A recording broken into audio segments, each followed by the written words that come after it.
Hello, എല്ലാവർക്കും വീഡിയോയിലേക്ക് സ്വാഗതം. രാവിലെ തന്നെ നല്ല കാറ്റും മഴയുമാണ് പുറത്തേക്ക് നോക്കിയപ്പോൾ കണ്ടത്. ഇപ്പോൾ സിറ്റ് ഔട്ടിലൊക്കെ നല്ല രീതിക്ക് വെള്ളം കയറിയിട്ടുണ്ട്.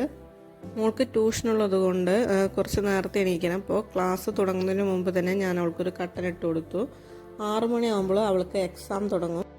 ചോറിനുള്ള വെള്ളവും കുടിക്കാനുള്ള വെള്ളവും വെച്ചിട്ട് ഞാൻ എക്സാം സമയത്ത് മോളുടെ അടുത്ത് പോയിരിക്കും. എക്സാം ടൈമിൽ പേരൻ്റ് അടുത്ത് വേണമെന്നുള്ളത് അവർക്ക് നിർബന്ധമാണ്.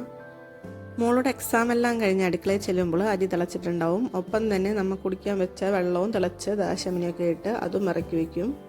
ബ്രേക്ക്ഫാസ്റ്റിനായിട്ട് ചപ്പാത്തിയാണ് ഉണ്ടാക്കാൻ ഉദ്ദേശിക്കുന്നത്. അതിനുള്ള വെള്ളം തിളച്ച് വരുമ്പോൾ പൊടിയൊക്കെ ഇട്ട് നല്ലപോലെ കുഴച്ച് ചൂടാറാനായിട്ട് വെക്കും. ഞാൻ ചൂടുവെള്ളത്തിലാണ് പൊടിയൊക്കെ ഇട്ടിട്ട് ചപ്പാത്തി ഉണ്ടാക്കാറ്.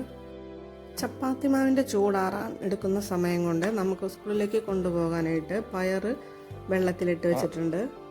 ഇപ്പുറത്തെ അടപ്പിൽ 2 മുട്ട പുഴുങ്ങാൻ വെച്ചിട്ടുണ്ട്. അവ നല്ലപോലെ കുഴച്ചെടുത്തിട്ട് നമ്മൾ ഉരുളകളാക്കിയിട്ട് ചപ്പാത്തി പരത്താൻ തുടങ്ങിയിട്ടുണ്ട്. 7 മണിയാകുമ്പോഴാണ് ഞാനിത് ബ്രേക്ക്ഫാസ്റ്റിൻ്റെ പരിപാടികളെല്ലാം തുടങ്ങാം. കാരണം 8 മണിക്കുള്ള ക്ലാസ് അവസാനിക്കുമല്ലോ. അപ്പോഴേക്കും ചൂടോടുകൂടി കഴിച്ചോട്ടെ എന്ന് വെച്ചിട്ട് ഞാൻ ആ ടൈമിലാണ് ഇതൊക്കെ ചെയ്യുക. നമ്മൾ ചപ്പാത്തിക്കുള്ള കറി മുട്ടക്കറിയാണ്. അപ്പോൾ മുട്ടക്കറിക്കുള്ള ഗ്രേവി തയ്യാറാക്കുകയാണ്. അതിൽ നാളികേരപ്പാൽ ഒഴിച്ചിട്ട് നല്ലോണം കുറുക്കി വെറ്റിച്ചിട്ടാണ് മുട്ടക്കറീൻ്റെ ഇവിടെ ഉണ്ടാക്കാറ്. അപ്പോൾ 2 മുട്ട പുഴുങ്ങാൻ വെച്ചതിൽ പകുതിയാക്കിയിട്ടാണ് ഇട്ട് കൊടുത്തിരിക്കുന്നത്. അങ്ങനെ മുട്ടക്കറി റെഡി ആയിട്ടുണ്ട്. സ്കൂളിലേക്ക് പയറാണ് കൊടുത്തയക്കുന്നത്. അപ്പോൾ പയർ വെന്ത് വന്നിട്ടുണ്ട്. അപ്പോൾ പയർ താളിച്ച് അത് റെഡിയാക്കി വെച്ചിട്ടുണ്ട്. അപ്പോഴേക്കും മോള് സ്കൂളിലേക്ക് പോകാനായിട്ട് റെഡിയായി വന്നിട്ടുണ്ട്. അപ്പോൾ അവൾക്ക് ഭക്ഷണം കൊടുക്കാൻ പോവാണ്. അപ്പോൾ ചപ്പാത്തി മുട്ടക്കറി ആണ് ഇന്നത്തെ ബ്രേക്ക്ഫാസ്റ്റ് എന്ന് പറഞ്ഞല്ലോ. അപ്പോൾ ചായ കുടിച്ചു. ഇപ്പോഴേക്കും ചോറൊക്കെ വെന്ത് വന്നിട്ടുണ്ട്.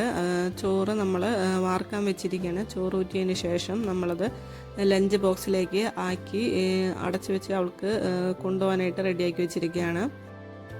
8:50 അവരുടെ ബസ് വരുന്നത്. അപ്പോൾ 8:35 ആകുമ്പോൾ വീട്ടിൽ നിന്ന് ഇറങ്ങും.